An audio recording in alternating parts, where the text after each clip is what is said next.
జనసేనలో అంతర్గత విభేదాలు రోజురోజుకు ముదురుతున్నాయి. సోషల్ మీడియా వేదికగా మొదలైన విమర్శలు ఇప్పుడు వ్యక్తిగత దూషణలు, ఆస్తుల ఆరోపణల వరకు చేరాయి. మాజీ జిల్లా అధ్యక్షుడు, ఓడా మాజీ చైర్మన్ షేక్ రియాజ్పై జనసైనికులు చేసిన ప్రశ్నలకు ఆయన ఘాటుగా స్పందించగా, తాజాగా ఆయన ఆస్తులపై తీవ్ర ఆరోపణలు తెరపైకి వచ్చాయి. 2019 ఎన్నికల సమయంలో బైక్ కూడా లేని స్థితిలో ఉన్న వ్యక్తికి ప్రస్తుతం సుమారు 40 లక్షల విలువైన 2 కార్లు ఉన్నాయని ఆరోపణలు వెలుగులోకి వచ్చాయి. అంతేకాకుండా ఇటీవల సుమారు 1.10 కోట్ల విలువైన లగ్జరీ అపార్ట్మెంట్ కొనుగోలు చేశారని, దానికి మరో 40 లక్షల వరకు ఇంటీరియర్ కోసం ఖర్చు చేశారనే ఆరోపణలు వినిపిస్తున్నాయి. దీంతో మొత్తం విలువ సుమారు 1.50 కోట్లకు చేరుతుందని విమర్శకులు చెబుతున్నారు.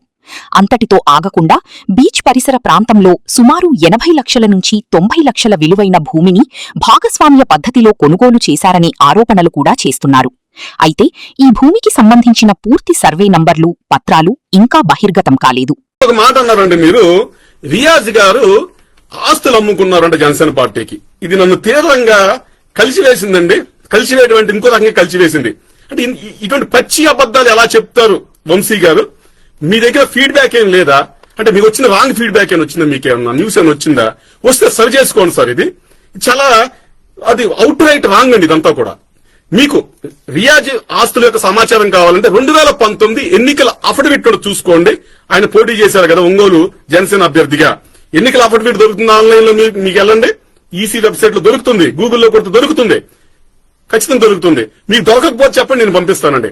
అందులో ఆయనకి ఉండడానికి సొంత ఇల్లు హైదరాబాద్ లో లేదు, ఒంగోలులో లేదు, భూములు లేవు, ఏమీ లేవు. ఒక 10 గ్రాముల బంగారం లేదు ఇంట్లో, ఒక 10,000 రూపాయల క్యాష్ కూడా బ్యాంక్ అకౌంట్ లో లేదు.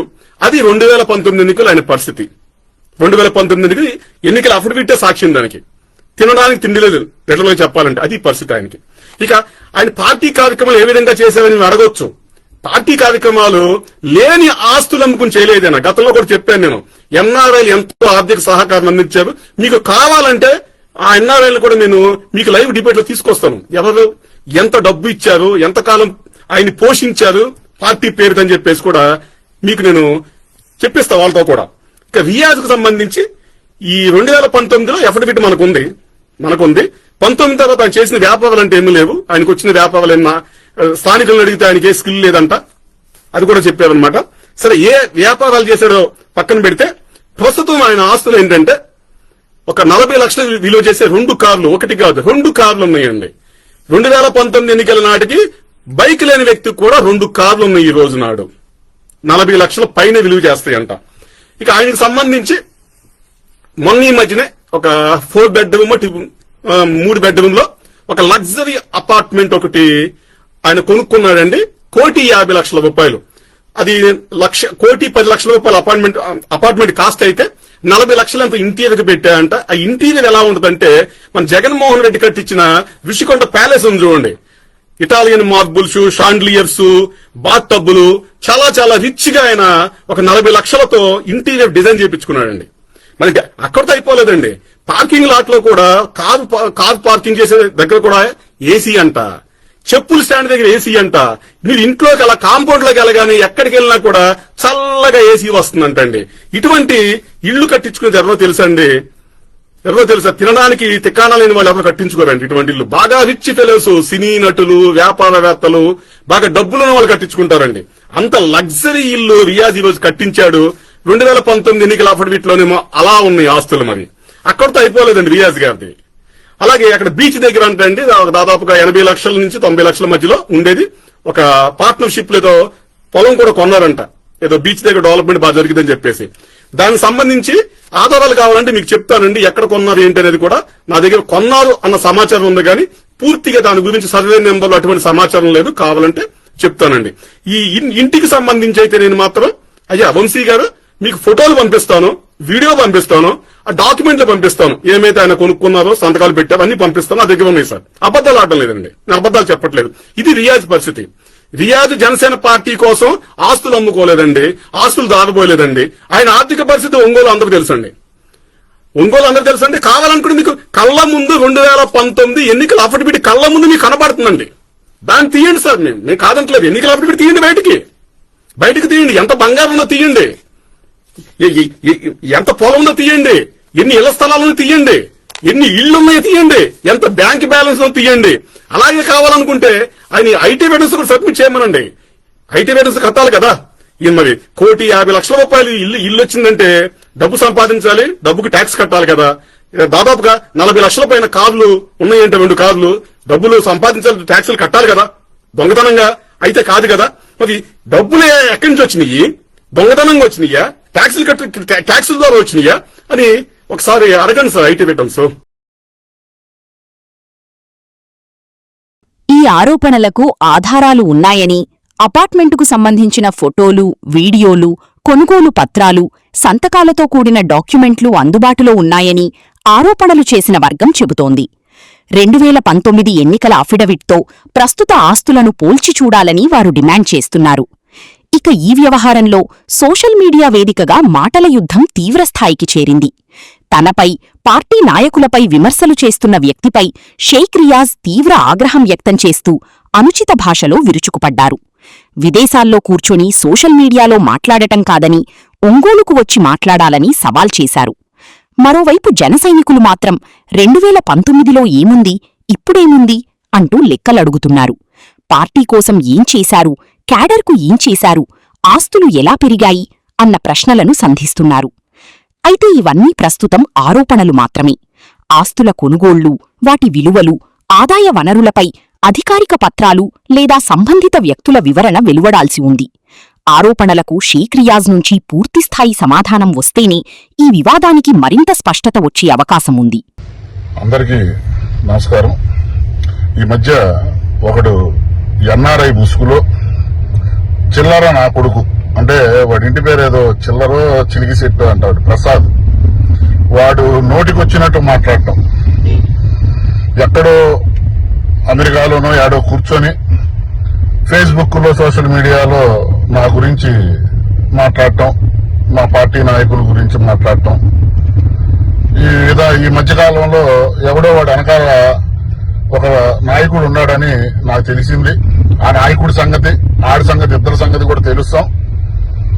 వాడికి చెప్తున్నా, ఒరే చిల్లర శెట్టి ప్రసాద్, చిల్లర ప్రసాద్ నా కొడక, నువ్వు నీ అబ్బకి ఒక్క అబ్బకే పుట్టినట్టు ఉన్న మగాడివైతే రానా కొడక, ఆంధ్రాకొచ్చి మా ఒంగోలుకొచ్చి నా గురించి మాట్లాడు.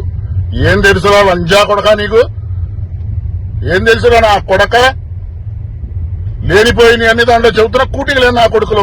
నీ అమ్మ ఫారంలో తెల్లలో బాత్రూమ్లు కడిగే నా కొడుకు వీరను వాడా, మా తెలీదా నువ్వేం చేస్తున్నావు?